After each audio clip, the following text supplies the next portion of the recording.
Assalamualaikum and good day everyone. My name is Jara S. Ibrahim. My topic is policies on agrarian reform. Before the Spaniards came to the Philippines, Filipinos lived in villages or barangays, ruled by chief or datos. The datos comprised the notability. Then came the maharlikas, freemen, followed by the aliping mamamahay, serfs, and aliping sagigilip, slaves. However, despite the existence of different classes in the social structure, practically everyone had access to the fruits of the soil. Money was acknowledged and rice served as the medium of exchange. Agrarian reform, nangangahulugang pamamahagi ng mga lupain, anuman ang tanim sa mga magsasaka at regular na manggagawa sa sakahan na walang lupaing pansarili. Programang nakatuon sa progresibong pamamalakad sa lupa sa pamamagitan ng pamamahagi ng lupa at pagbibigay ng tulong, paglilingkod sa mga benepisyo upang mapabilis ang antas kaunlaran sa pook rural. Philippine Land Reform, nagsimula noong 90s. Nang bilhin ng kolonyal na gobyernong Amerikano ay binili ang hekta-hektaryang lupain ng mga frile upang itaguyod ang kolonisasyon at paghahanap buhay. Panahon ng Commonwealth, sa layuning mabigyan ng katarungan ang kahirapang dinadanas ng mga magsasaka, inilunsad ni Pangulong Quezon ang programang Katarungang Panlipunan. Comprehensive Agrarian Reform Law of 1988. Kasama dito lahat ng pampubliko at pribadong lupang agrikultural. Ayon sa Proklamasyon BLG 131 at Executive Order No. 229, kasama ang mga sumusunod na CARP, lahat ng pampublikong lupa na naitenga na maaaring gamitin pang-agrikultura. Lahat ng pampublikong lupa na lampas sa limitasyon na itinakda ng Kongreso. Lahat ng lupain ng gobyerno na maaaring gamitin pang-agrikultura, lahat ng pribadong lupain pang-agrikultura, anuman ang kanilang pwedeng itanim.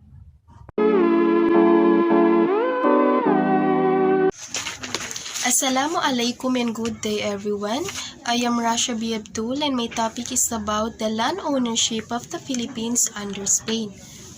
So, nung dumating ang Espanyol sa ating bansa ay dito na nagsimula ang paghihirap ng mga Pilipino. Nung dumating ang Espanyol sa ating bansa, iba't ibang batas at patakaran ang kanilang pinatupad na naging dahilan ng pagiging alipin ng mga Pilipino. Isa sa mga batas na ito ay ang Pueblo Agriculture. Pueblo agriculture, where rural communities often dispersed and scattered in nature, were organized into a pueblos and given land to cultivate. So kapag sinabi nating Pueblo agriculture, ito siyang sistema na kung saan ang mga Pilipino, ang mga tao ay nakaayos by pueblos or by municipios, and each Christianized family, tanging mga Christian family lamang ang binigyan ng 4 hanggang 5 hektaryang lupa para pagyamanin at pangalagaan. The native families were merely landholders and not landowners. By law, the land assigned to them was the property of the Spanish king, where they paid their colonial tribute to the Spanish authorities in the form of agricultural products.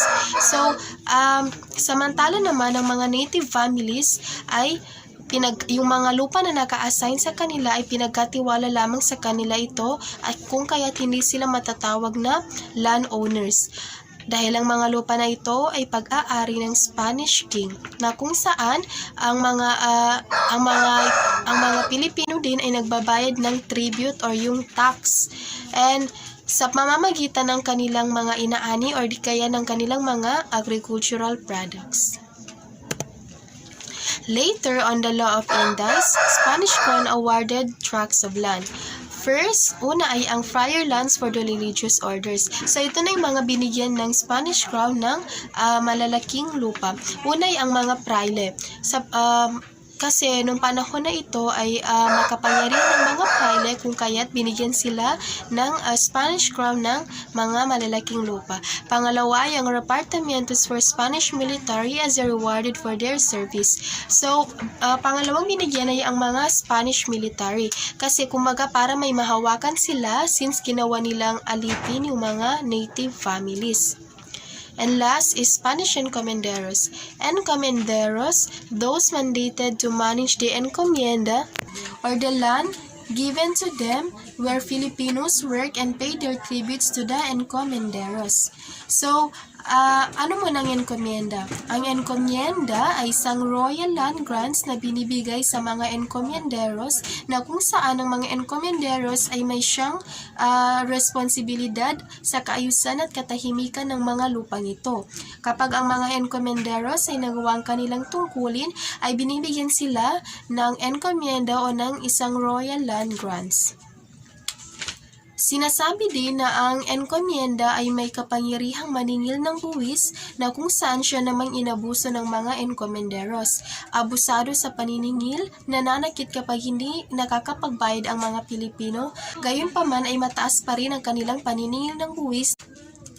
The encomienda system was unfair and abusive system as comprised of vandalas. It became the norm for the Filipino farmers working the land.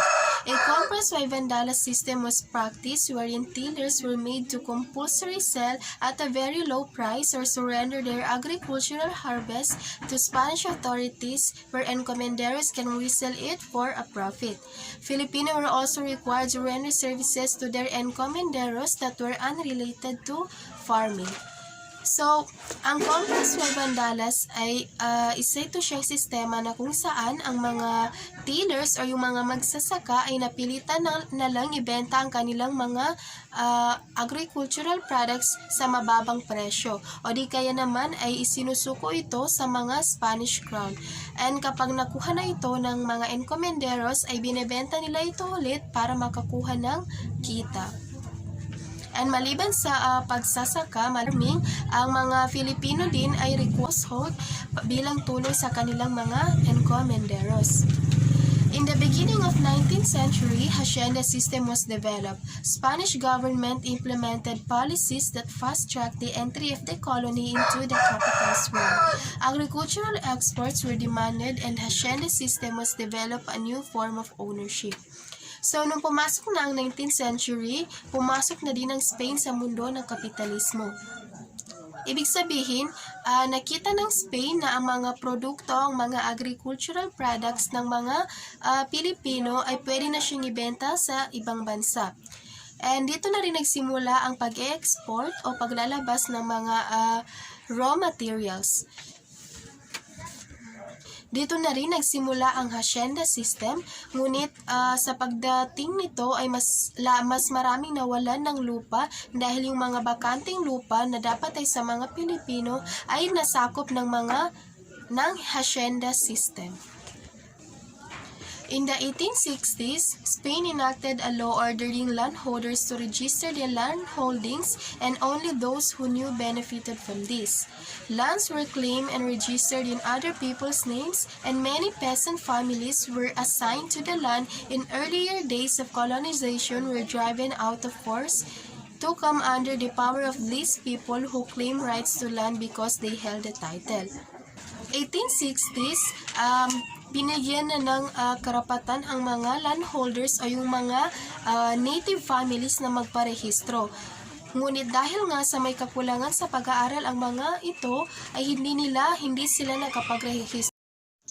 Na kung saan yung mga lupa na ito ay dapat sa kanila ay sa ibang tao ang nakakuha at nakapagrehistro dito. Kung kaya't yung mga native families na yung mga landholders ay napasailalim sila sa mga kamay nito, sa mga bagong nakakuha ng lupang ito. The system introduced by the Spaniards became a bitter source of hatred and discontent of the Filipinos.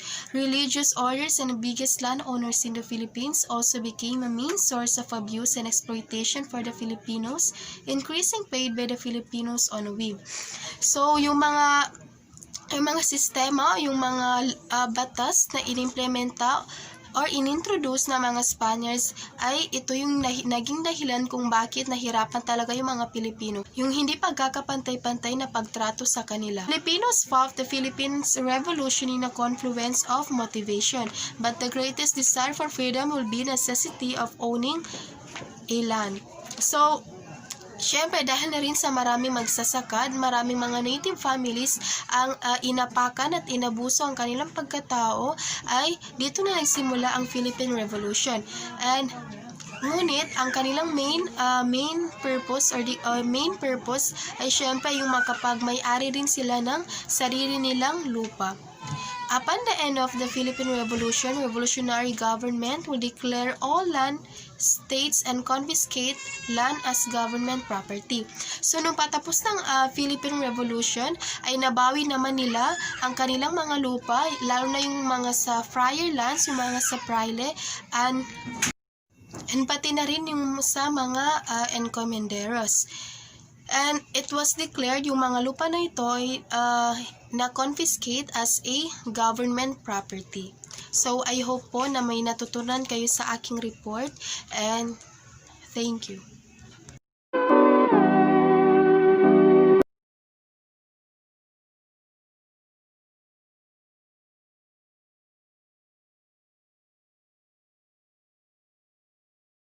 So, Assalamualaikum warahmatullahi ta'ala wabarakatuh, and I am Baby Chida Tumama, and I am reporter of Chapter 4.4. So, ang reporter ko po ay Land Ownership in the Philippines under the American. So, ano nga ba ang land ownership in the Philippines under the American? So, ito na yung mga pananakop ng mga Amerikano sa lupain ng Pilipinas or pakikipagdigmaan. Land reform in the Philippines has long been a continuous issue rooted in the Philippines. So, ito na yung panahon ng Espanyol or Spanish colonial period. So, ano nga ba ang Spanish colonial period? Ito yung iba't ibang pangkat na nakikipagdigmaan sa bawat bansa. At ito ay may isang bahagi na tinatawag na Spanish Empire. As the Captain General of the Philippines from 1565 to 1898, may isang bahagi ng isla na tinatawag na Spanish East Indies noong 44 years. So, pagkatapos pumunta ni Magellan sa Pilipinas, ay namatay siya noong 1521 sa Battle of Mactan. At si Miguel Lopez de Legazpi ay isa sa Pangulo ng Pilipinas noong 1565 and 1571. Sa panahon ng Espanyol or Spanish colonial period, ay natapos ito nung Philippine Revolution and Spanish-American War noong 1898. Ilan sa mga pagsisikap nagsimula ito nung panahon ng American War or American Colonial Period, at sumunod ang panahon ng martial law, at dito nagsimula ang EDSA Revolution. In 1903, the homestead program was introduced following and then enter into agriculture business by acquiring a farm of less 16 hectares. Ito na yung mga karapatan ng mga bawat mamamayan sa kani-kanilang lupain.